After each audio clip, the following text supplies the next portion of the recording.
నమస్తే, welcome to our channel.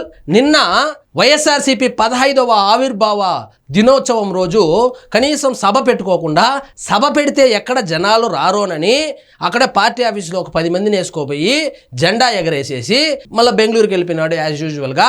అదేవిధంగా యువత పోరు అనేటువంటి ఒక కార్యక్రమాన్ని చేశారు. అది కూడా అట్టర్ ఫ్లాప్ అయింది. యువత పోరు అని పేరు పెట్టి చూడండి, ఇతను యువకుడా, చూడండి యువత నిరుద్యోగ వృత్తి అంత మన నిత్య యువకుడు చూడండి. యువత పోరుకి వచ్చిండే జనం చూడండి, ఏమి చూడండి, వీళ్ళంతా యువకులంట. యువత పోరు అంటే ఇది మన అంబటి రాంబాబు.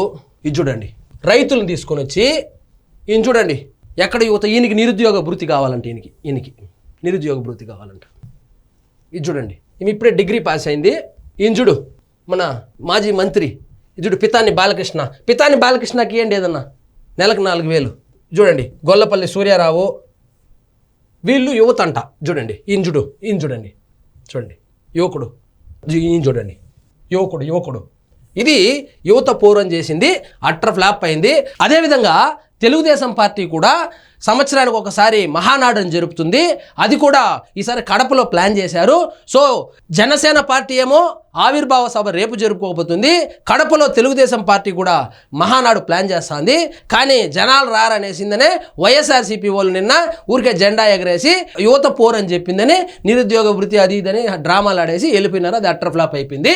చూడండి 10 లక్షల మందితో జయకేతనం అని పేరు పెట్టినారంట.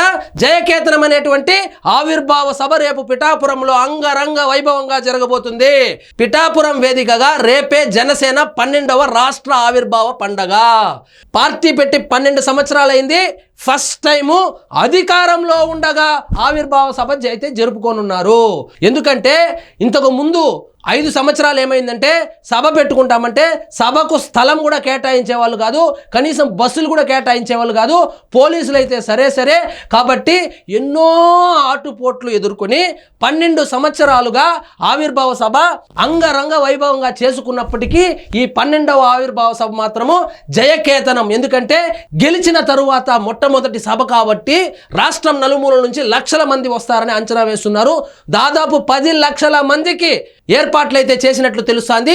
పిఠాపురంలో పవన్ అఖండ విజయం నేపథ్యంలో ఇక్కడే సభకు ముగ్గు, సభకు జయకేతనంగా నామకరణం. రేపు జరగబోయే సభకు జయకేతనం, బాగుంది పేరు, జయకేతనం అని పెట్టారంట. సభలో మహిళలు, మత్స్యకారులు, యువత, రైతు ప్రతినిధులు ప్రసంగాలు. మామూలుగా అయితే పవన్ కళ్యాణ్ గారు ఒకరే మాట్లాడతారు. ఈసారి మహిళలు, మత్స్యకారులు, యువత, రైతులకు కూడా మాట్లాడే అవకాశం ఇస్తారంట. ఇటు ఉమ్మడి జిల్లా కేంద్రంగా 5 ఏళ్లలో ఉవ్వెత్తున జనసేన పోరాటాలు. ఏ పోరాటం చేయాలన్నా ఫస్ట్ సూపర్ డూపర్ హిట్ చేసేది గోదావరి జిల్లానే. జనసేనకు కంచుకోట అని చెప్పొచ్చు. అప్పటి అధికార వైసీపీపై ఇక్కడి నుంచే స్వయంగా పవన్ దండయాత్ర, రైతు సౌభాగ్య దీక్ష నుంచి వారిని ఆదుకోవడం వరకు ఎన్నో మైలురాళ్ళు, ఎన్ని పోరాటాలు. 12 సంవత్సరాలుగా ఎంత డబ్బులు ఖర్చు పెట్టాడు, ఎంత మందికి దాన ధర్మాలు చేశాడు, ఎన్ని స్ట్రైకులు, ఎన్ని పోరాటాలు, ఎన్ని కలెక్టరేట్లను నిర్బంధించడము. ఈ విధంగా పోరాటాలే ఊపిరిగా 12 సంవత్సరాలు గడిపారు. ఫస్ట్ టైం అధికారంలోకి వచ్చాడు, ఎమ్మెల్యే అయ్యాడు, ఉప ముఖ్యమంత్రి కూడా అయ్యాడు. విజయంలో కీలక భూమిక కూడా పోషించడంతో రేపు జరగబోయే జయకేతనం సభకు నిజంగా ప్రాధాన్యత అయితే సంతరించుకోనుంది. అటు ఎన్నికల్లో సునామీ తీర్పుతో జనసేన వెంట నడిచిన గోదావరి జనం వైసీపీకి ఒక్క సీటు కూడా రానివ్వనన్న పవన్ శపథాన్ని నిజం చేసిన గోదావరి వాళ్ళు. 2 సంవత్సరాలకు ముందు గోదావరి జిల్లాలో పర్యటిస్తూ పవన్ కళ్యాణ్ గారు ఒక మాట చెప్పారు. గోదావరి జిల్లాలో రాష్ట్ర రాజకీయాలని తారుమారు చేస్తాయి, 34 సీట్లు ఉన్నాయి, 34 సీట్లలో వైఎస్ఆర్సీపీకి ఒక్క సీటు కూడా దక్కనివ్వనని శపథం చేశాడు. ఆ శపథాన్ని గోదావరి వాళ్ళు నిజం చేశారు. జనసేన రాజకీయ చరిత్రలో ఉమ్మడి జిల్లాకు ఎప్పుడూ ప్రత్యేక స్థానమే. అందరి దృష్టి ఇక్కడే, పోరాటమే ఊపిరిగా.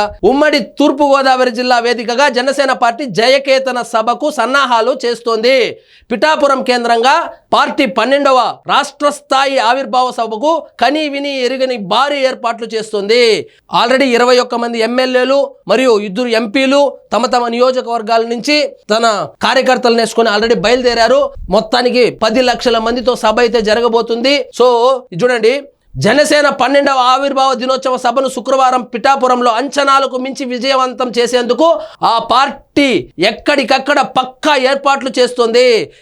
దీనికి స్పెషాలిటీ ఏమంటే పార్టీ అయిపోయిన తర్వాత మొత్తం ఆ ప్రదేశాన్ని క్లీన్ కూడా చేసేదానికి ఒక కమిటీ వేసినారు. ఎప్పుడు లేదు రాష్ట్రంలో కానీ దేశంలో కానీ ఎక్కడా లేదు.